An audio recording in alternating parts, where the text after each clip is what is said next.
मैं क्या करना कि आले रसूल नाल एडा प्यार ते पीर भी मिलिया ते आले रसूल नाल एडा प्यार सी कि ईद वाले दिन सैयद आला हज़रत ए भी इश्के मुस्तफा सी ना कि जेड़ा आले रसूल नाल प्यार है। तुहाडी तवज्जो नहीं बिल्कुल प्यार नहीं होंदा कि इंदे नाल प्यार दे ते मतलब होंदा ना, क्योंकि मतलब ही इंदे नाल असल प्यार होंदा है कि जेड़ा जेड़ा उहदे नाल जुड़िया होवे उहदे नाल प्यार। ओ मजनू जेड़ा सी ना ਉਹ ਆਸਤੀਨ ਚ ਰੋਟੀ ਪਾ ਕੇ ਨਾ ਤੇ ਕੁੱਤੇ ਨੂੰ ਖਵਾਏ। ਕਿਸੇ ਨੇ ਕਿਹਾ ਬਈ ਉਹਨੂੰ ਪਾ ਦੇ, ਕੁੱਤਿਆਂ ਨੂੰ ਤੇ ਪਾਈ ਦੀ ਏ, ਤੂੰ ਆਸਤੀਨ ਚ ਪਾ ਕੇ ਬੜੇ ਪ੍ਰੋਟੋਕੋਲ ਨਾਲ ਖਵਾ ਰਿਹਾ ਕਿ ਇਹ ਆਮ ਕੁੱਤਾ ਨਹੀਂ, ਇਹ ਮੇਰੀ ਲੈਲਾ ਦੀ ਗਲੀ ਦਾ ਕੁੱਤਾ ਹੈ, ਲੈਲਾ ਦੀ ਗਲੀ ਦਾ ਕੁੱਤਾ ਹੈ। ਤਵੱਜੋ ਹੈ ਤੁਹਾਡੀ ਕਿ ਕੋਈ ਨਹੀਂ ਹੈ ਤੇ ਇਸ਼ਕ ਹੈ ਵੇ ਕਿ ਸਿਰਫ ਉਹਦੇ ਨਾਲ ਪਿਆਰ ਨਾ ਹੋਵੇ, ਉਹਦੇ ਨਾਲ ਮਨਸੂਬ ਹਰ ਸ਼ੈ ਨਾਲ ਪਿਆਰ ਹੋਵੇ। ਤੇ ਆਲੇ ਰਸੂਲ ਤੋਂ ਵੱਧ ਮਨਸੂਬ ਕਿਹੜੀ ਸ਼ੈ ਵੇ? ईद पढ़ के ना ते आप अपने माँ बाप नूं बाद चों मिलते सन, पहले ढूंढ के सईदा नूं मिलते सन, इधर आओ जप्फी पाओ। गल को समझ आ रही कि नहीं आ रही? और जो लंगर वंडना उन्होंने डबल देना नहीं, तवज्जो तुहाडी बिल्कुल भी। उन्होंने की देना? बल्ला बिल्ला तल्ला सारियां कसमां। कोई यह ना समझे कि आप सैयद रिलायंस सीधी कर रहा है ना ना, मैं तुहानूं तां दस दियां निजात ही इहदे च, निजात ही इहदे च। फतावा रिज़विया दे विच हदीस लिखी इमाम अहमद रज़ा खान ने, फरमाया मन सना इला अहली बैती काफातुहु यौमल क़ियामा। फरमाया मेरी अहले बैत नाल किसी ने कुछ भी कीता, ओनू पानी पियाया, ओनू खाना खवाया, ओनू कपड़ा दिता, फरमाया फिर ओदी क़यामत जाने ते मैं मुहम्मद अरबी जाना।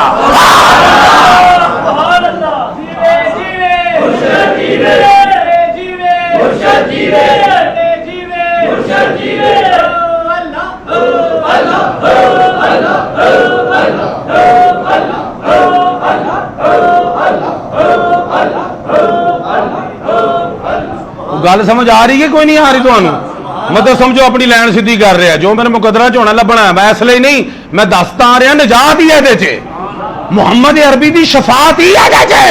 बल्कि एक मकाम तो फरमाया जिन्हें मेरी अहले बैत विचों किसी की मदद की,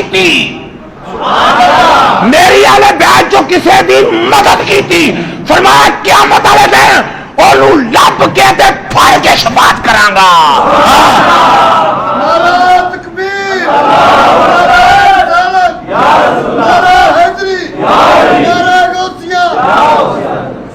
शफात सरकार ने करनी है, शफात सरकार ने एज कोई शक नहीं, लेकिन अहले बैत ना प्यार करने वाला, उन्हां नाल मुआमलत करने वाला ओनू लभ के करनगे। तवज्जो है तुहाडी कि कोई नहीं है? ते लंगर वंडना ते उन्हां नूं ना ड्यूटी लाई सी सब दी कि कोई सैयदजादा होवे ना, आले रसूल होवे, ओनू डबल देना है। ओनू की करना है? अच्छा एक बारी खुदा दी करनी की हुई कि वो वंडन वाले ने ना सैयदजादे नूं इक्को ही हिस्सा दे दिता, भुल गया, आप नूं पता लगा, आपने कहा हुण सजा तेरी है वे, पूरा थाल भर ते सैयदजादे दे घर पहुंचा गया। तवज्जो है तुहाडी कि नहीं है? हैं? एक बारी बाहरों आवाज आई कि मैं सैयदां को भीख देगा, आप तड़प उठे कि सैयद ते भीख?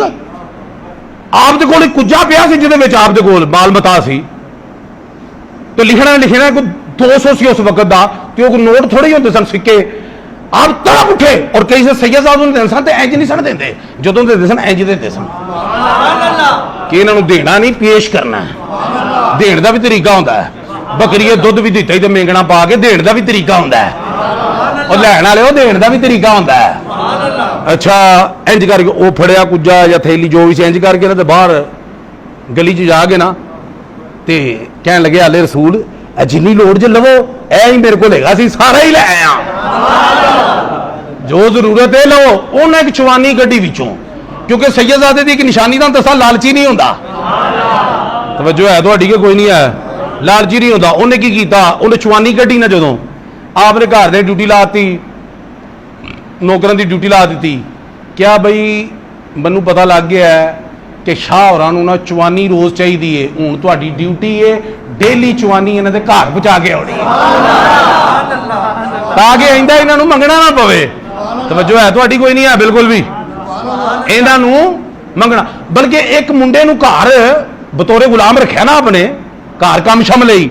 ਕੁਝ ਦਿਨਾਂ ਬਾਅਦ ਪਤਾ ਲੱਗਾ ਕਿ ਇਹ ਤੇ ਸੈਯਦਜ਼ਾਦਾ ਹੈ, ਤੇ ਘਰਦਿਆਂ ਨੂੰ ਕਿਹਾ ਖਬਰਦਾਰ ਇਹਨਾਂ ਨੂੰ ਕੰਮ ਨਹੀਂ ਕਹਿਣਾ, ਭਾਵੇਂ ਕੰਮ ਤੇ ਰੱਖਿਆ, ਮੈਂ ਤੇ ਕੰਮ ਗਿਆ, ਇਹ ਸੈਯਦਜ਼ਾਦਾ ਹੈ, ਹੁਣ ਡੇਲੀ ਆਏਗਾ ਜਾਏਗਾ, ਬਸ ਉੱਠੇ ਬੈਠੇ ਖਾਏ ਪੀਏ, ਮੰਥਲੀ ਉਹ ਹੀ ਲੱਭੇਗੀ, ਕੰਮ ਕੋਈ ਵੀ ਨਹੀਂ ਕਰੇਗਾ। ਤਵੱਜੋ ਹੈ ਤੁਹਾਡੀ ਕਿ ਕੋਈ ਨਹੀਂ ਹੈ, ਐ ਨਾ ਸੈਯਦੀ ਆਲਾ ਹਜ਼ਰਤ